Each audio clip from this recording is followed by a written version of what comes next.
Vote কেন্দ্রের চূড়ান্ত একটা তালিকা আমরা ঠিক করেছি। সংসদ নির্বাচনের বাকি যখন প্রায় শখানেক দিন, তখন ইসি সচিব জানালেন নির্বাচনের 90% বেশি প্রস্তুতি শেষ হওয়ার বিষয়ে। সোমবার আসন্ন সংসদ নির্বাচন ঘিরে ভোট কেন্দ্রের চূড়ান্ত তালিকা প্রকাশ করে নির্বাচন কমিশন। 49 এটা হচ্ছে মোট ভোট কক্ষ পুরুষ মহিলা মিলিয়ে। 300 সংসদীয় আসনের জন্য 42,761টি ভোট কেন্দ্র চূড়ান্ত করার কথা বলছে ইসি। সব মিলিয়ে এসব কেন্দ্রে নারী ও পুরুষ ভোটারদের জন্য 2,44,000-এর বেশি ভোট কক্ষ থাকার কথা বলছে ইসি সচিব আক্তার আহমেদ।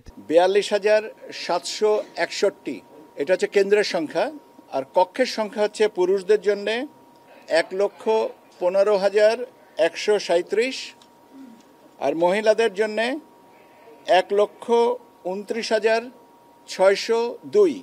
সচিব জানান, বিধিমালায় শাপলা প্রতীক না থাকায় এনসিপিকে শাপলা দেওয়ার সুযোগ নেই। নির্বাচন কমিশন দলটিকে অন্য প্রতীক বরাদ্দ দিয়ে গণবিজ্ঞপ্তি জারি করবে বলেও জানান তিনি।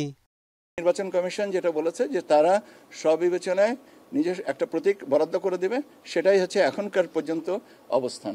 এছাড়া নতুন রাজনৈতিক দল ও দেশীয় পর্যবেক্ষক সংস্থার নিবন্ধন চলতি সপ্তাহে শেষ করার কথা বলছে কমিশন সচিব।